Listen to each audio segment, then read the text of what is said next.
Retail में काफी अच्छी बढ़ोतरी में आएगी। बिल्कुल। मल्होत्रा जी, आपसे समझना चाहेंगे, जिस तरह से टू व्हीलर्स की हम बात कर रहे हैं, जब युवाओं की बात करते हैं, छात्रों की बात करते हैं, विशेषकर जो निम्न मध्यम वर्गीय सेगमेंट है उसकी बात करते हैं, तो उसको एक बड़ी राहत मिलती हुई नजर आती है, केवल दोपहिया ही नहीं बल्कि छोटी कारों से भी। इसके साथ ही किसानों को भी इससे बड़ा फायदा मिलता दिख रहा है। जब हम ट्रैक्टर पर जीएसटी देखते हैं 12% से घटकर 5% आ गई है।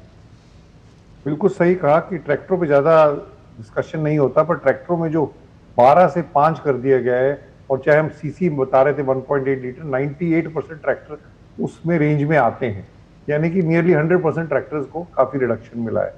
तो अगर ट्रैक्टर 8 लाख का होता है और 7% भी अगर हो तो काफ़ी बड़ी राहत है वो उसमें लिहाज से। अब जहाँ तक टू व्हीलर्स की बात है, मनीषी ने भी कहा कि टू व्हीलर्स में जो स्थिति पैसेंजर व्हीकल्स में इतनी अच्छी नहीं थी, कि टू व्हीलर्स में काफ़ी कुछ नॉर्म्स एड सेफ्टी के एमिशंस में इससे प्राइसें बढ़ी थी एंट्री लेवल से। अब इस 10% जो रिडक्शन होगा उससे मेरे ख्याल से काफ़ी बड़ी राहत मिलेगी और एक मोमेंटम आएगा, क्योंकि काफ़ी जो एक बड़ा तबका है जो शायद पर्सनलाइज व्हीकल नहीं लेता था वो उस पर आएगा। और मेरा मानना है इस कदम से, जैसे हमारा एक पुरानी फिल्म का नाम भी था, एक स्लोगन भी था कि रोटी कपड़ा और मकान, तो उस लोगों को बढ़ा के रोटी कपड़ा और मकान और वाहन उभर के आ जाएगा। तो मौका बहुत अच्छा है। और सबसे अच्छी बात जो मुझे ख्याल से ये हुई है कि पहले जो प्रधानमंत्री ने लाल किले से कहा था कि दिवाली तोहफा मिलेगा, पर लोगों का मतलब था कि फेस्टिवल सीजन नवरात्रों से स्टार्ट हो जाता है जो 4 हफ्ते दिवाली से पहले होता है, तो एप्लीकेबल भी 22 सितंबर से की गई है। तो ना केवल आपको नवरात्रे का समय है खरीदने का, दुर्गा पूजा भी है, दशहरा भी है, दिवाली भी है और धनतेरस भी है, तो D to the power of 4 का धमाका भी है। तो उस लिहाज से ये एकदम मोमेंटम आएगा मार्केट के लिए, अच्छा रहेगा। उसके बाद फिर देखना पड़ेगा, पर टाइमिंग भी बहुत करेक्ट है मेरे ख्याल से, ये भी बहुत बड़ी यूनिक चीज है। बिल्कुल।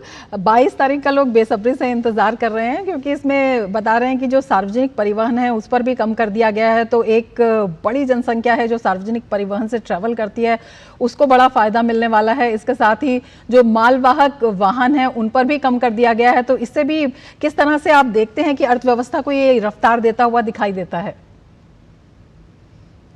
जहां तक क्वेश्चन है, ऑटोमोबाइल इंडस्ट्री की सबसे बड़ी खासियत क्या है, ये ना केवल रेवेन्यू जनरेट करती है, जीडीपी जनरेट करती है, पर ये साथ के साथ रोजगार भी जनरेट करती है। तो अगर जब इकोनॉमी की एक्टिविटी बढ़ती है, चाहे वो ट्रांसपोर्टेशन में हो, चाहे लॉजिस्टिक्स में हो, चाहे पर्सनल व्हीकल्स में हो, इस सब से, चाहे फार्मिंग में हो, इन सब से कहीं ना कहीं इसका मल्टीप्लायर इम्पैक्ट आता है। तो मेरा मानना है कि इसका जो लाभ है वो काफी बियॉन्ड वॉल्यूम्स होता है और उसका एक विशेष नहीं वर्चुअस साइकिल बनता है जिससे कि मोमेंटम आता है। अब कोशिश यही है कि इस समय तो मोमेंटम बहुत अच्छा आएगा, उम्मीद यही है कि ये मोमेंटम जब पॉजिटिव आ जाएगा तो फेस्टिवल सीजन के खत्म होने के बाद भी ये चलता रहेगा।